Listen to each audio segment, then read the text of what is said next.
Good afternoon, everybody. We are Pilsen Alliance. Oh. My name is Rosa Esquivel, and I am here with Jose Rec. Jose Requena. Jose Requena. We're gonna be talking a little bit about the problematic issue of ICE today.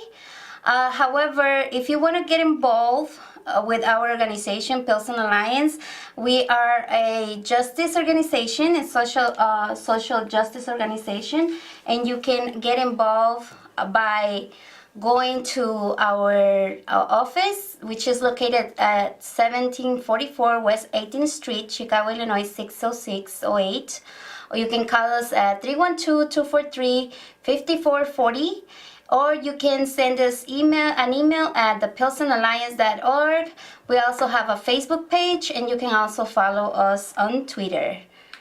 So we're here today to talk a little bit about the issue that we are having right now is that this administration is being really how to say that is dehumanizing our undocumented immigrants in this country. The administration of Trump has passed a lot of policies which are like banning immigrants from different countries. And now at the border, we have something that is happening that there are children being separated from their parents as soon as they get to the border. So what is the problematic about this? These are people that are coming from different countries from Latin American countries, and they are coming here because they are fleeing the violence of their countries, or because they are being terrorized by several things that are happening in those countries, right? And they are coming here to seek asylum, so not necessarily coming here to just cross the border, but they're actually coming in and actually giving their documents to authorities. But as soon as they do that, they're being separated from their children. So can you tell us a little bit about the history of ICE and how did it started, Jose? Well, I mean, a lot of people have been hearing this about abolishing ICE. Mm-hmm. And, the pushback to that about, not doing it gets kind of confusing. But the truth of it is that ICE is a very new organization that was birthed out of the Patriot Act after 9/11. What that has to do with 9/11, was very convoluted in the fear-mongering of the George W. Bush administration. But it was set in motion to become exactly what it is today. Mm-hmm. And it's not something that, it's not something that's, in our Constitution necessarily. It was a reaction of fear, and it's growing to essentially now terrorize specific communities.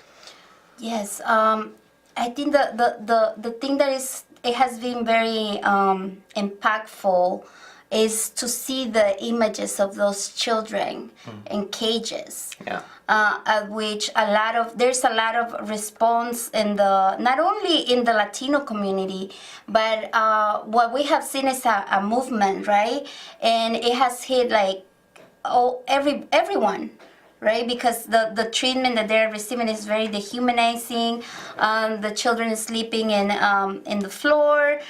They don't even have covers. They have some type of aluminum paper or something like that.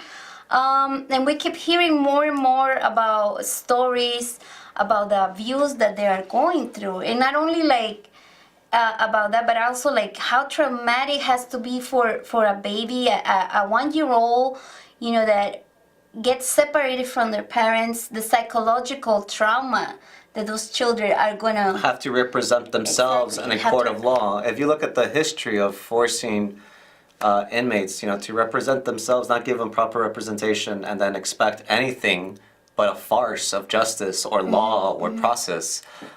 Just call it what it is. It's systemic, human dehumanization. It's subjugation. It's treating people like cattle, like animals, as less. And I mean, I hate to keep harping on this, but the movement for abolish ICE came directly in response to the right-wing Breitbart News pushing no amnesty for illegals. Everything, and that's a sync talking point, carries with it the process that ICE is doing and the dehumanization, calling people illegals. You are an illegal entity, meaning that whatever we do to you now is lawful and fine and right. You take a person's complete humanity away from them. Stumping on, parchment that's 200 years old for your justification, really, it's just that this country was founded on genocide and, murdering indigenous people, having no kind of respect for the culture, time, or governments of, the global South. And this is it perpetuating it further. Yes. As it's trying, as this very, population is reacting to the colonialism happening in their own countries. So it seems that we have a caller right now. Hello? Yes, good evening. My name is Ray. I'm a Mexican-American Vietnam veteran who proudly fought for this country to protect all the rights of U.S. citizens. Why can't people wait, like my grandmother and grandfather on both sides of the family, they waited 15 or 20 years before they became citizens. They did it the right way. Now they want everybody to jump ahead. That's why you need ICE. Do you think 15 years is the right way? Listen, Or did they tell you that was the right way? no. They told me that was the proudest day of their life when they became citizens, and it was worth the wait. They told a lot of veterans that fought in Afghanistan that they were going to become citizens, and now that's not coming true. I'm glad your situation worked out, though. You're right. Yeah, as a matter of fact, we actually have a They did things veteran. the right way. Yeah, we actually have a veteran right now that is fighting to stay in this country. I think it's only fair that if you went and risked your life to have freedom of this country, that you can obtain, you have a way to obtain citizenship. Is that the gentleman that broke the law that you're talking about, that was deported? Because I had, when I went to the Vietnam War and came back, I had a friend, Joe Cruz, from Guatemala, and he wasn't a citizen, and they sent him back to Guatemala, and guess what? The churches and everybody else fought for him, and within 5 months, he was back. That's how you do it. You don't try to jump in front of people, and you know what gets me here in Chicago? You have a safe zone for illegal immigrants. No, we're not a sanctuary city. We're a welcoming city. We don't protect immigrants. We welcome them, their money and their labor. It don't say that on paper. It says sanctuary city. It don't say what you said. Welcoming city. If you ask Ron Emanuel, he will not call it a sanctuary city. I let you talk. Let me talk. Sorry. I say this. That's safe zone. For all the rest of U.S. citizens here in Chicago, north side, south side, east side, or west side, there's not a safe zone for them. So why should immigrants that shouldn't be here in the first place get a safe zone, and people that were born in this country not have it? I generally like to fight for safety and dignity of everybody, but I understand. Again, though, I think you should ask Ron Emanuel directly. He would not call this a sanctuary city. I don't think he legally can. Oh, so now, so in Chicago it's not sanctuary, but everywhere else is sanctuary. Is that what you're saying? Chicago actually wanted to opt out. We have a welcoming city ordinance, meaning that we welcome immigrants and we do not subjugate them to ICE by having our local law enforcement not work with ICE. Okay, if you you're believe right. that. Let me bring up one more point, because you're very intelligent.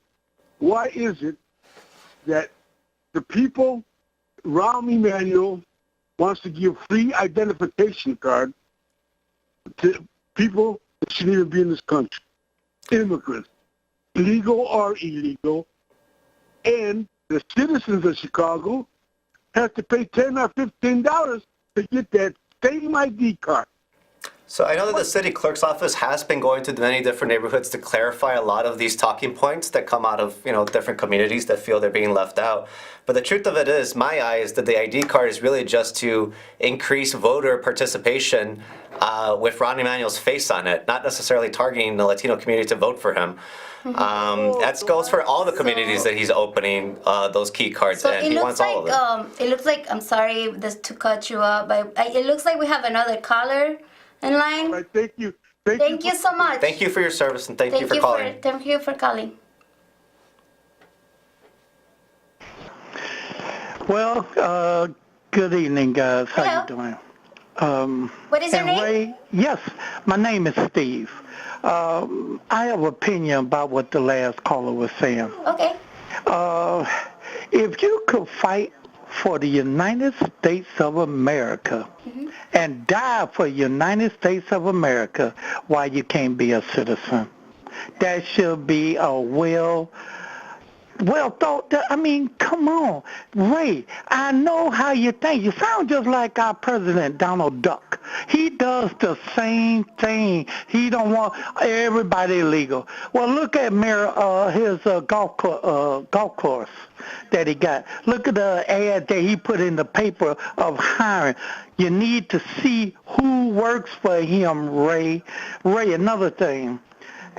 Listen, and it's been all through time, man. The United States citizen don't want to do certain kinds of work that other people will come over to do. If they wouldn't do it, you wouldn't have fruit. You wouldn't have a lot of little things because people don't want to do that work. Ray, listen, I understand the way that you feel. That's your thought. But, Ray, you're a good guy. You sometimes got to say what is right, what is wrong. You mean you also believe in when they came over, they took the kids from their family? Is that right? Again, Ray, here this man fought for us recently. Hell, Yeah. I got something even better for that. There were some people that didn't want to fight in the Vietnam War. Right. Yes, And thank we you. had to Thank get you so people much to for the come- call. We have a little bit of time Sure, for each go ahead. caller, Let me get out there. yeah, we really appreciate your words. Thank you so much. Okay, Thank you. so let's continue talking about this separation of families because the problem is that this issue is not something that is new. It has also happened through history, right? Like we have learned through different articles in history how they used to separate children, from the Native American families, and also like when they came in colonization, they used to separate children from their parents as well, from slavery. This comes all the way back from slavery. And So it's a problematic that has been happening over and over, which It's a white supremacist culture. I mean, listen to your president and talk about what he thinks America is, what he thinks is great about America, the parts of America he wants to protect, and the parts that he wants to destroy. Listen to him. It's all white supremacy. He's not hiding it. He's not, being And funny. now- He's telling you what he really feels. These policies come from a long time ago. This has been happening not only in the Trump administration, but it's also happened in the Obama administration, in the Bush administration, in the Clinton administration. It's really when the mess started. Yeah, exactly. So it's been happening from a long time. The thing is now we have things that are more visible. We have media. We have all the types of media that we can see the videos. We can see. It's more visual, right? And I think it's more. It's been happening more violently. People trust the person that does viral videos on Twitter or Facebook more than they trust news anchors these days. Exactly, yeah. Not because they're more informed or anything. People understand where these social media outlets are coming from. Maybe they know them personally. Maybe whatever it is. But social media has taken over the media conversation, the narrative, because people trust each other more than they trust the big money influence. And the Democrats, they don't want to hear that, but that's what's happening. To the point that this has been going on for a long time. I kind of want to we talk a lot about America's white supremacy, its white supremacist culture, its manifest destiny for white supremacy. And you know, the spirit of fairness, you know, let's talk about how racist Mexico is. Let's talk about its racist foundation by the Spanish, their institutional caste system that they had. You can go to a museum in Monterrey, you know, their you know, history museum, and you'll see a gallery there where you'll see how ingrained in society these ideas are, where there's a hierarchy of couples and their children based on their racial lineage. Made up, A Spanish man and an indigenous woman have a mestizo son, and the photo they want to portray is the Spanish man sitting at a coffee table with the indigenous woman serving him, and him instructing the mestizo son. Yeah. Then you flip it where it's a Spanish woman and an indigenous man, and they have the mestizo son, and the painting they portray is the woman's overworked doing menial labor, the man is drunk, and they're in their yard, and the child's playing with a knife. These are old photos, but it's preserving a culture of this hierarchy that is ingrained, you know, and Latino culture in a lot of respects, and we have to be honest about that when we're trying to deal with this issue in the U.S., because when people try to brush away and say, no, we're not racist, they sound not just ignorant, but fundamentally, like, dumb. We know this. We know these triggers.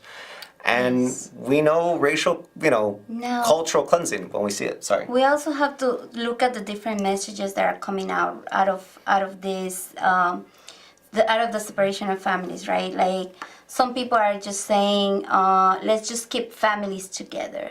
But what does that mean, right? Let's keep them together in prison and cages, or keep them together outside prison and waiting for them to, be deported, or maybe give them asylum. We need to understand exactly what this means to some people, and the message that we're trying to send with keep families together. Yeah. Now we have also the fun ICE, which is like, I think it's a little bit more progressive than keep families together. But what does that mean as well? Like the fun ICE, I mean, it's a bureaucratic tool. It's a middle ground tool. It's the idea that, you know, ICE is too big and that's the issue. Well, no, ICE shouldn't exist. That's very different ideas. You can abolish a law enforcement institution that is not needed, and we should normalize that idea in this country, because there's a lot of problems with our law enforcement, and anytime you have corrupt power that's unaccountable to the people, you know, you're going to have these systemic issues, and law enforcement's at the root of a lot of this. Yes. So we also have what are we saying is abolish ICE completely, right? And what does that mean to you, or what will that mean to the population of undocumented immigrants that we have right now? And also, like, what are the ties that we have with ICE and law enforcement, right? Because what we are seeing more and more is that law enforcement is cooperating, especially in places like, not like Chicago, right, that we have a welcoming city. Your money and your labor, please. So there, in other places in the United States, the police is cooperating with ICE, right? It's being used as a tool in order to detain undocumented immigrants, and then being transferred to these centers and then deported. And some of what is happening in this administration as well is that we keep hearing more and more that they're not even being given a chance to step in court, right? We actually had a few cases here in Chicago where the police was waiting. I mean, ICE was waiting in the court for somebody that wasn't documented. He was supposed to show up for court. So these are the different cases that we are looking at. And what is the end goal of ICE? Is it stopping the war on drugs? You know, Chicago's been full of heroin in the 80s and 90s long before, you know, ICE was around, and ICE is around now. And are they stopping heroin from coming into your city? The opioid crisis. We have a big crisis of a huge opioid right crisis. now. So many kids, so many people my age grew up addicted to opioids because their parents were prescribed Oxycontin, and then they had pure good stuff here in the city of Chicago. We have one of the largest police forces in the entire nation. World. We have an FBI headquarters in this city. We have an entire floor at the Cook County building dedicated to Homeland Security. You know, the DEA knows Chicago pretty intimately. Now we even have ICE and AFT on our streets. You know, So but to what end? what's happening, right? Yeah, why are they targeting? So, as Pilsen Alliance, we deal with a lot of these issues. We advocate for immigration, housing, education, everything.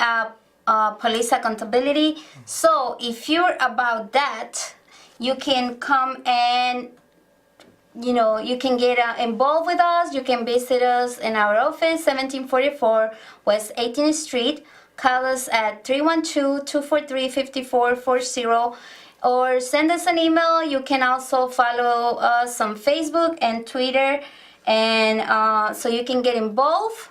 We have different type of committees that you can work on. You can, if you're a student and you need to make hours for any type of community hours,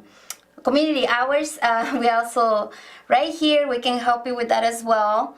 If you're just somebody that is passionate about, about your community, about especially the 25th Ward, you can come and collaborate with us, and any type of skill that you have, and you can use it with us. You're an artist, whatever, you can come and participate with us. So let's see, what other issues do we have?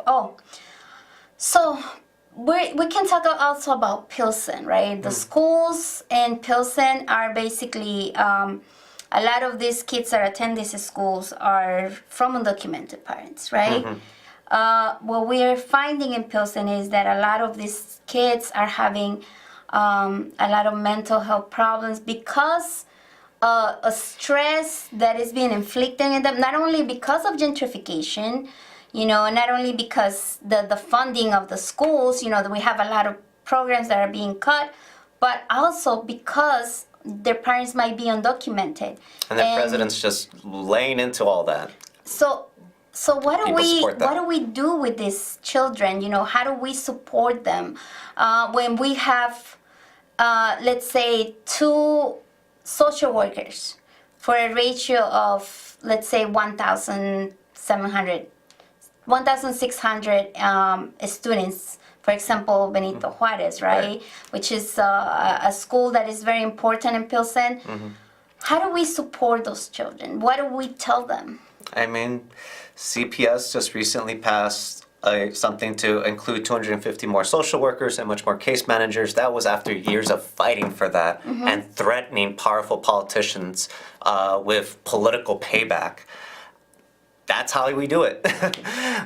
Clinton didn't win, and hopefully she leaves politics forever, and all her supporters understand that we're in a different moment in time where we allowed the face of America's, genocidal colonialism to proudly represent us on the world stage. Yes. And there's ramifications for that. Elections have consequences. And, 2016, that's one of the consequences the Democratic Party needs to accept because they failed our people on this issue. Yeah, and also we have right now a budget that was just passed, right? That it was really we want to know how they balance their budgets. You were there today, talking about how there's some type of inequality, right? Like when it comes to giving money to our schools. A ward that our ward only have $1 million in budgets. So I'm gonna leave you guys with that. And these are also, political budgets that Ed Burke controls. If you want to start saving the soul of Chicago, get rid of Eddie Burke in the 14th Ward. Thank you so much, Jose Requena, for being here with me. My name is Rosa Esquivel. We are the Pilsen Alliance. So thank you so much. Have a good afternoon.